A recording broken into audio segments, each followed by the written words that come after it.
Em depoimento ao juiz Eduardo Fernando Apio, da 13ª Vara Federal de Curitiba, o advogado Rodrigo Tacla Duran afirmou que foi vítima de extorsão e perseguição por integrantes da Lava Jato. Entre eles, o ex-juiz Sérgio Moro, e agora senador pelo União Brasil, além de o deputado federal Deltan Dallagnol, do Republicanos do Paraná.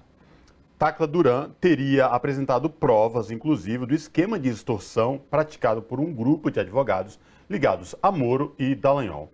Sobre essa questão, nós conversamos agora com Dri de Lorenzo, que é editora executiva da revista Fórum. Dri, tudo bem? Prazer te receber aqui no Revista Brasil TVT. Seja bem-vinda. Boa tarde, Cosmo. Boa tarde, Ana. Boa tarde para quem está nos assistindo. Muito obrigada pelo convite. Prazer estar aqui com vocês. Dri, esta semana o depoimento do Tacla Duran, lá na 13ª Vara Federal, trouxe um ingrediente a mais nessa discussão que envolve Lava Jato, perseguições políticas, enfim, com um adendo muito especial. A grande mídia parece que esqueceu deste depoimento do Tacla Duran. Eu queria te ouvir sobre essa questão, o depoimento do Tacla Duran e assim, o fato de não ter sido tão repercutido na grande mídia, Adri. Pois é, né, Cosmo? Esse depoimento era muito aguardado e só aconteceu agora que o juiz Eduardo Apio, ele assumiu aí a 13ª Vara de Curitiba, que é a da Lava Jato, e ele sempre foi um crítico a essa operação, aos métodos utilizados nessa operação. E agora, finalmente, o Tacla Duran, que acusa o Sérgio Moro, a Operação Lava Jato, né, em especial o advogado que era sócio da esposa do Moro, de ter tentado extorquí-lo. E na segunda-feira, o Tacla Duran, que vive exilado na Espanha, foi finalmente prestar esse depoimento ao juiz Eduardo Apio. E ele apresentou provas de que ele foi vítima aí de uma tentativa de extorsão. De acordo com ele, em 2016, o Carlos Zuccolotto, que é esse advogado que tem relação com a Rosângela Moro, ele teria pedido 5 milhões de dólares para que ele pudesse obter benefícios nos acordos de colaboração com a Lava Jato e se livrar da prisão.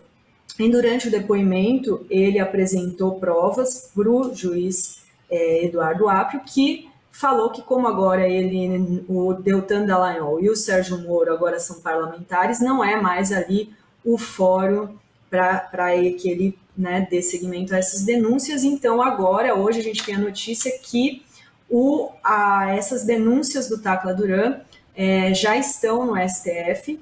O ministro Lewandowski já recebeu essas denúncias e encaminhou para a PGR para ver se vai dar seguimento a essas investigações. Ou seja, o Sérgio Moro e o Dallagnol agora vão enfrentar esses processos. Podem ser, o Tacla Duran já está no programa de testemunhas do Estado brasileiro, de proteção a testemunhas, e eles passaram agora investigados por conta aí dos métodos da Lava Jato. E a gente viu, né, toda a cobertura que a mídia fez dessa operação, né, como endeusou os procuradores, o Sérgio Moro, né, criou aí, né, que ele era o herói, que ia combater a corrupção. E então não causa surpresa de agora, né, o Tacla Duran não ter tido, na segunda-feira foi o depoimento dele, de fato saiu muito pouca coisa, assim, não teve destaque na mídia comercial, né, esse depoimento do Tacla Duran, e veio num momento muito, assim, uma coincidência, né, ou que causa estranheza ali, tudo que se sucedeu antes desse depoimento do Tacla Duran, que foi bem na sequência de quando o Sérgio Moro tinha sido alvo aí ele era alvo de uma ação, uma operação que seria do PCC, que foi desarmada pela Operação Sequaz da Polícia Federal, que desarmou essa operação que pretendia aí atentados contra servidores e autoridades, e uma delas era o Sérgio Moro, e que, né, então teve tudo isso antes, que talvez aí, quando ela foi muito questionada, o próprio presidente Lula disse que era uma armação do Moro, né?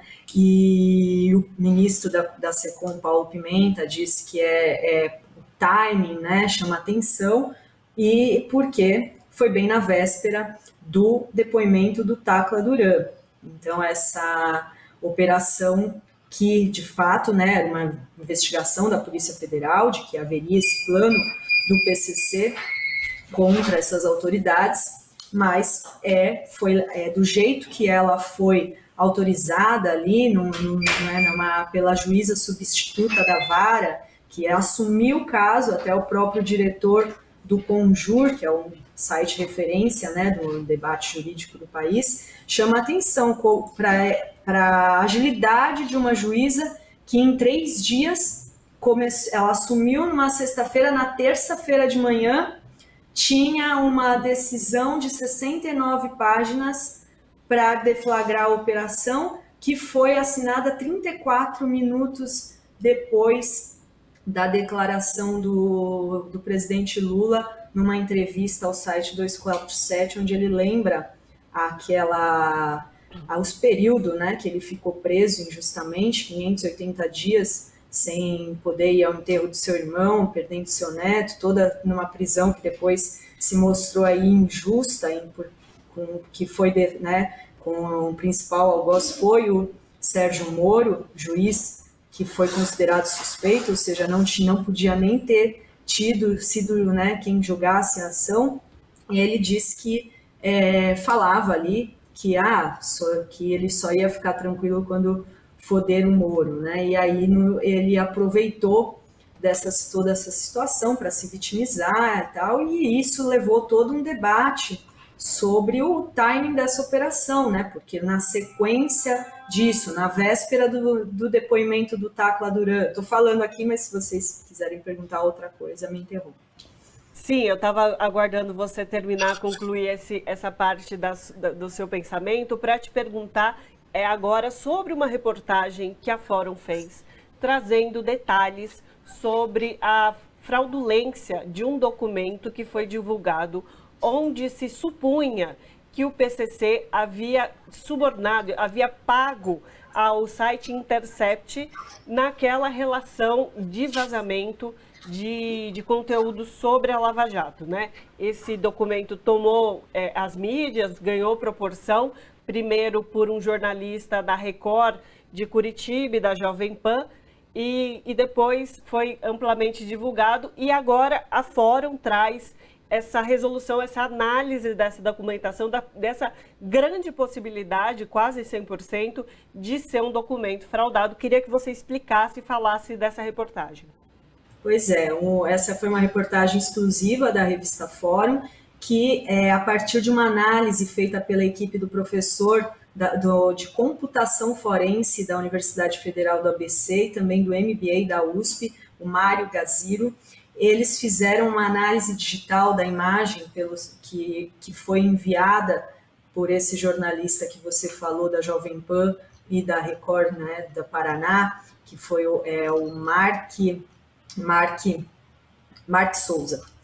Ele enviou esse documento dizendo que o PCC tinha doado ao site Intercept. Ele pegou esse documento e analisou por esse software que ela chama, né, que é Error Level Analysis. É um software forense chamado, na verdade, é uma técnica que eu falei, e o software chamado Sherlock. E ele diz que, após essa análise, há 95% de chances, ou seja, quase 100% de chances, de que houve uma adulteração digital nesse documento. Segundo esse professor e a equipe dele, essa análise mostra pelo menos 3 linhas adulteradas ali no documento, que está nos autos lá da investigação e foi enviado para o Intercept, como se fosse, né, um documento aí que provasse que o Intercept recebeu dinheiro do PCC. E segundo esse professor, que é o Gaziro, essa análise também foi enviada para outros especialistas de computação forense que concordaram que essa imagem foi adulterada digitalmente. Então, ele disse para Fórum que houve edição, houve. A impressão que se tem é que havia um texto por trás e maior e foi substituído. Então, e aí quando a gente vê quem é o Intercept, né? O Intercept foi o veículo que divulgou a Vaza Jato, que foram todos aqueles diálogos, né, que desmascararam, né, toda a operação Lava Jato, que mostrava lá o conluio entre os juízes, e os procuradores e tal. Então, foi essa reportagem que a Fórum trouxe, que mostra aí, né, a gente está falando de um professor da Universidade Federal do ABC, MBA da USP, não é uma análise séria. Então, mostra aí quase 100% de chance de ter sido adulterado mesmo.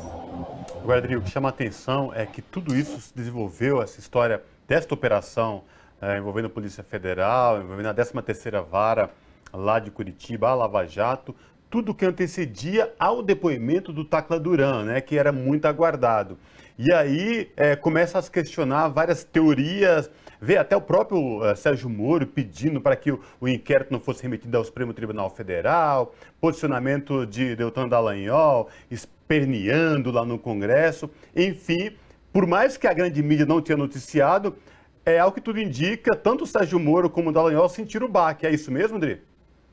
Eu acho que sim, tanto é que parece que o Sérgio Moro já está falando em abdicar, né, sobre o fórum privilegiado, porque aí não iria para o Supremo, né, e ficaria lá no Paraná né, todo o processo dele, né, desse caso do Tacla Duran. Então, eu acho que sentiram e, assim, aproveitaram aí, né, de uma tentativa de atacar o PT, o campo progressista, para criminalizar, né? Então, para criminalizar e para aliar, associar, né, a esquerda e o campo progressista ao PCC, ao crime. Então, isso se junta aí numa estratégia deles aí também de criminalizar, né, para fazer o novo, né, ganhar destaque para ser aí o novo líder aí dessa direita, criando aí uma frente aí de extrema direita com direita e associando a esquerda, criminalizando a esquerda, e que se encontra também nessa estratégia aí da oposição ao governo de, por exemplo, que fizeram com Flávio Dino, que foi visitar a favela da Maré, o Complexo da Maré, e aí também foi associado ao crime. Então, eles sentiram e tentaram aí usar essa estratégia de criminalizar o PT e o campo progressista como um todo, né? Tá certo, então conversamos com Dri de Lourenço, que é editora executiva da revista Fórum. Dri, muitíssimo obrigada pela sua participação conosco aqui hoje no Revista Brasil TVT. Muito obrigada, gente. Até mais. Prazer estar com vocês. Até. Abraço, até a próxima. Abraço. Tchau.